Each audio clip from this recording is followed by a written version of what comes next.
Selamat datang di channel Asosiasi Praktisi GRC, tempat di mana para praktisi belajar, berbagi, dan menginspirasi tentang governance, risk, dan compliance. Halo sahabat, selamat datang di channel Asosiasi Praktisi GRC. Channel yang bahas bagaimana risiko hadir di setiap sudut kehidupan, dari urusan pribadi sampai bisnis besar. Tahukah sahabat, risiko bukan hanya soal uang hilang, Betul, ada banyak jenisnya dan tiap jenis butuh strategi berbeda. bayangin kamu mau keluar rumah, langit mendung, tapi kamu mikir, paling nggak hujan. 5 menit kemudian, basah kuyup total. Itu contoh klasik kenapa manajemen risiko itu penting. Bahkan buat hal sepele kayak bawa payung. Tenang, kita bahasnya nggak kaku, santai aja, kayak ngobrol sore sambil ngopi. Karena belajar risiko itu bukan buat bikin takut, tapi biar hidup kita lebih siap dan tenang. Hari ini kita bahas topik penting banget, jenis-jenis risiko utama. Karena tanpa tahu jenisnya, kita nggak bakal tahu cara mengatasinya. Pertama, risiko operasional. Ini terkait kegiatan sehari-hari, baik individu maupun organisasi. Bisa berikan contohnya? Kalau di rumah, HP jatuh ke air dan semua data hilang. Itu risiko operasional pribadi. Wah, sakit banget tuh.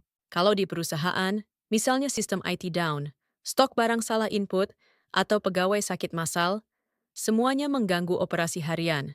Jadi intinya, risiko operasional muncul dari proses, sistem, atau manusia. Yang kedua, pasti udah familiar, yaitu risiko keuangan. Benar, ini menyangkut uang, mulai dari arus kas, hutang, sampai investasi. Misalnya untuk keperluan pribadi, kita pinjam uang tapi penghasilan turun, akhirnya kesulitan bayar cicilan. Nah, di perusahaan, contohnya gagal bayar utang, kerugian karena kurs valuta asing, atau harga saham anjlok. Jadi kuncinya, kelola keuangan dengan disiplin dan siapin dana cadangan. Ketiga, risiko strategis. Ini muncul dari keputusan jangka panjang yang salah arah.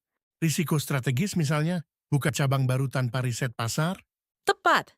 Akibatnya rugi besar karena lokasinya sepi.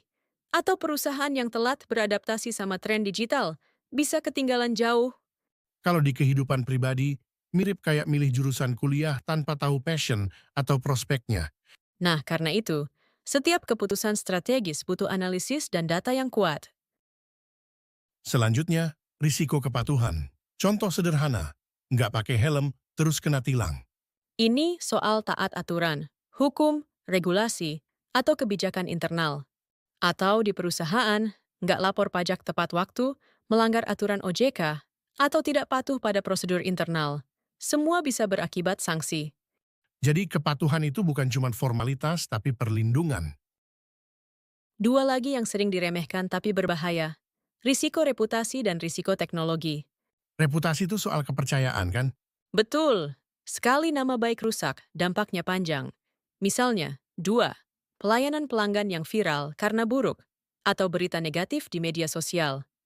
Kalau risiko teknologi, Serangan siber, data bocor, sistem diretas, bisa bikin keuangan dan reputasi hancur sekaligus.